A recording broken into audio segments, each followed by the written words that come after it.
Olá, meu nome é Mariana Lopes e serei a sua professora de Biologia na área de Ciências da Natureza e suas tecnologias.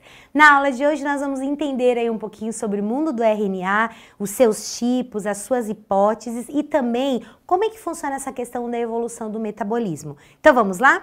Bom, para dar início a gente precisa destacar aí um pouquinho sobre esse mundo do RNA. Eu tenho certeza que na sua cabeça você pensa assim, bom, o RNA e o DNA são ácidos nucleicos, o DNA é super importante porque é aquele que armazena toda a hereditariedade e a gente fala tanto do DNA, tanto que a gente esquece do RNA. Mas o RNA ele é extremamente importante. Você está me assistindo aí na tela do seu computador, certo? Então se você tiver um pendrive aí perto de você, eu sei que o pendrive, só o pendrive, ele não serve para nada se não tiver o computador. O DNA, o RNA funciona desse jeito. Então o pendrive é justamente onde vai estar armazenado várias informações. Então se você hoje tem seu cabelo mais escuro ou claro, ou seus olhos azuis ou castanho, é graças a esse armazenamento, como se fosse pendrive, que é o DNA. Porém, quem faz a leitura desse DNA é o RNA.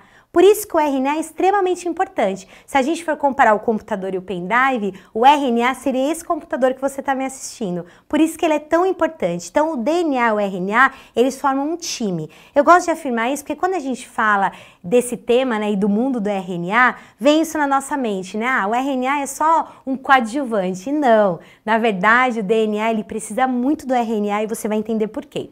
Bom, então para a gente começar a entender isso que eu acabei de falar, todo esse processo, ele é chamado de síntese de proteína, que também é conhecido como processo de transcrição, que o próprio DNA, o RNA, eles fazem, ok? Então, provavelmente vocês já ouviram falar em síntese de proteína, onde esses atores principais são os ácidos nucleicos. Para a gente poder falar disso, a gente tem que lembrar que nessa síntese de proteína, nós temos o armazenamento de instruções, que é justamente aquela sequência específica de nucleotídeos. Lembra da ligação? Então, você tem lá o nucleotídeo que é formado de uma pentose, uma ribose e uma base nitrogenada. Essas bases nitrogenadas, que é a adenina, a citosina, a guanina, elas acabam se ligando. Ou seja, o primeiro momento é justamente armazenar essas instruções que são encontradas no DNA. E no segundo momento a gente também tem uma atividade que a gente fala que é catalítica, ou seja, é uma atividade que acelera as reações químicas, tá?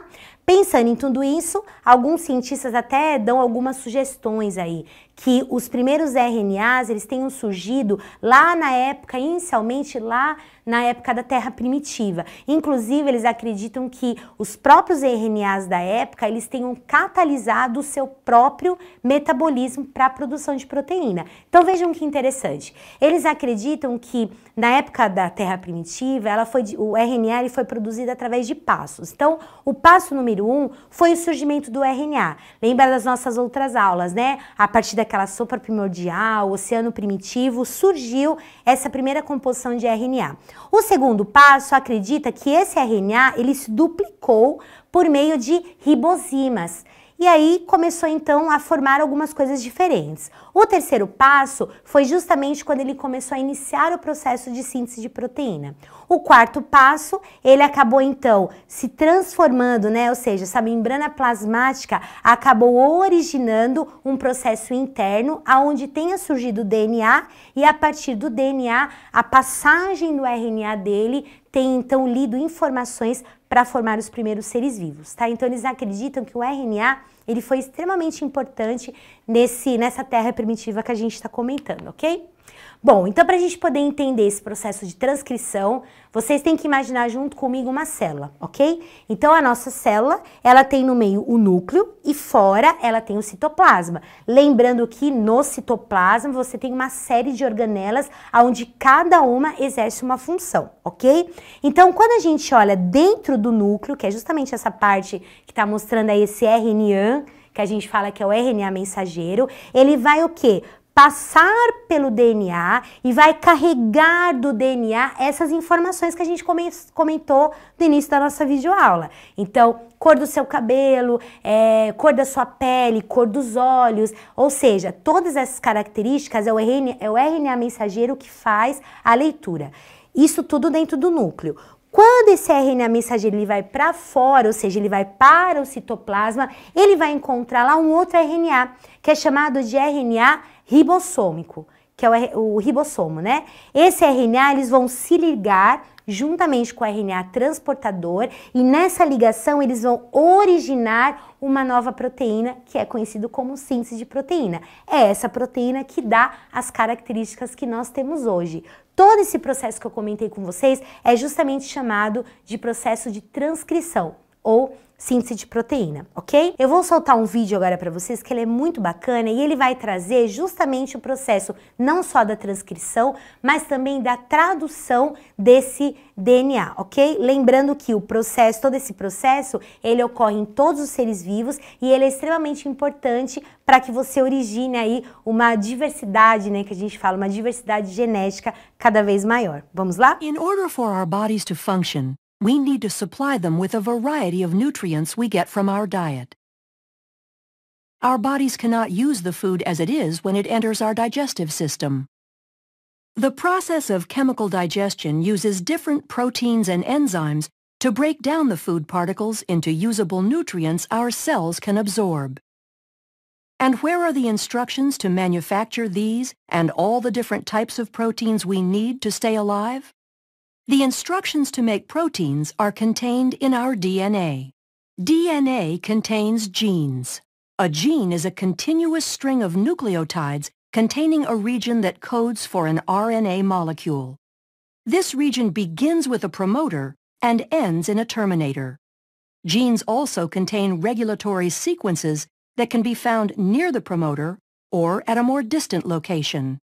For some genes, the encoded RNA... A partir desse vídeo, a gente começou a perceber, então, que você tem 3 tipos de RNA. Então, vocês perceberam que nós temos o RNA mensageiro, que também é chamado de RNA, né, que a gente fala, e ele é responsável por conter todas as informações necessárias para que determinada proteína seja sintetizada.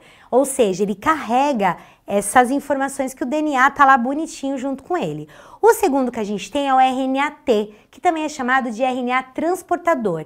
E ele é responsável por transportar aminoácidos corretos para que aminoácidos corretos que vão constituir a proteína que vai ser produzida. Então eu falo que ele é o grande Shazam, né, da história. Ou seja, ele consegue buscar direitinho o aminoácido certo para que a proteína saia perfeita. E por último, o RNA ribossômico, que é o RNAR. Ele é responsável por formar o ribossomo, que justamente, para recordar, é uma organela responsável pela união do RNA mensageiro com o RNA transportador, ok? E ele garante também que a síntese ocorra de uma maneira muito certinha. Ou seja, o papel do RNA dentro desse universo aí que a gente está comentando da síntese de proteína, ele é extremamente primordial para que tudo aconteça certinho, que as características sejam aí as melhores possíveis, né? O que a gente carrega do nosso DNA, ok? Bom, pensando nisso, nesse contexto de origem, a vida, a existência dela, a gente também tem que resgatar um pouquinho como é que funciona o processo de nutrição. Então, a partir do momento que um ser vivo, ele dá início à sua trajetória de vida, a gente tem que lembrar também que existem 2 formas de nutrição. São elas conhecidas como hipótese, né, heterotrófica e hipótese autotrófica. Essas 2 hipóteses, elas ficam como uma forma de você explicar a evolução desse metabolismo, ou seja, a evolução do ser vivo. Lembrando que qual é a diferença das 2? A hipótese autotrófica é aquela onde o ser vivo produz seu próprio alimento, ou seja, ele não precisa buscar alimento, ele mesmo produz. E a hipótese heterotrófica é justamente aquela onde o ser vivo ele precisa buscar o seu alimento para viver, né, que é o nosso caso. Nós somos seres heterotrófos, ou seja, nós precisamos buscar uma nutrição para conseguir dar andamento aí na nossa vida, né, para o nosso crescimento, reprodução e assim por diante. E aí, quando a gente fala dessas hipóteses, isso já é até uma pergunta, né? Quem são essas hipóteses quando a gente fala de equação química, ou seja, quando a gente fala de aspecto bioquímico? Será que elas se parecem? Será que não parecem? Como é que funciona? E aí eu trouxe para vocês uma tabela que ela vai trazer a diferença dessas duas formas de hipóteses, que são duas formas nutricionais. Na hipótese heterotrófica, ela afirma que os primeiros seres vivos que surgiram, eles eram organismos heterotróficos. Então, ele acredita que essa primeira existência começou com esses organismos. Quando a gente vai para a autotrófica, essa hipótese afirma que os primeiros seres vivos, eles eram capazes de produzir seu próprio alimento. Por isso que a gente chama essa forma de hipóteses, ok, gente? Então, são duas formas que existem quando a gente fala de nutrição. Um outro aspecto diz que na heterotrófica eles realizavam um processo de fermentação. Já na autotrófica eles realizavam um processo de quimiossíntese, que a gente já vai falar das duas logo mais. E por último, os dois últimos, era que na heterotrófica os primeiros seres possuíam no seu metabolismo algo anaeróbico, né, que a gente fala, ou seja, não precisaria da presença de oxigênio, eles não utilizavam oxigênio. Vamos recordar também desse conceito. Aeróbio precisa de oxigênio. Anaeróbio não precisa de oxigênio. Então, nessa hipótese heterotrófica, eles acreditavam que os primeiros organismos vivos não tinham necessidade de oxigênio. Já na autotrófica, eles eram seres fotossintetizantes, ou seja, produziam sua própria alimentação.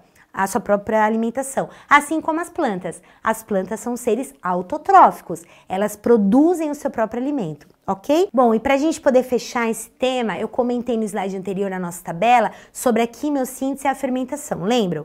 Na quimiossíntese nós temos as substâncias inorgânicas que vão gerar alguns subprodutos e dessa geração elas também vão produzir um processo de energia que vai se juntar aí com as nossas substâncias orgânicas, como por exemplo o gás carbônico e a água. Quando a gente fala da fermentação, um exemplo que eu gosto de trazer bem clássico é a própria fermentação alcoólica. Existem vários tipos, né? Eu sei que em química vocês já devem ter visto vários. Mas a fermentação alcoólica, ela é justamente um processo onde o próprio açúcar, né, principalmente o açúcar, ele vai se transformar tanto na glicose quanto na frutose e vão se transformar no álcool etílico ou o famoso etanol. Lembrando que um exemplo da fermentação alcoólica nós temos para a fabricação de vinho, shampoo, álcool, entre outros aspectos da própria fermentação. Então vocês percebem que você utiliza substâncias orgânicas e inorgânicas e na fermentação você acaba utilizando certos produtos que em fermentação geram outros. Então só para vocês entenderem que ambos acabam aparecendo, né, nessa hipótese, né, tanto heterotrófica como autotrófica. E eu queria finalizar essa aula deixando uma frase para vocês da Ana Paula Medeiros de Oliveira que diz assim: onde a palavra falha, o DNA fala. Ou seja, o DNA ele sempre é aquele que vai responder às nossas características principais. Espero que vocês tenham gostado. Na nossa plataforma Saiba Mais existem outros materiais. Aproveitem, bons estudos e até a próxima.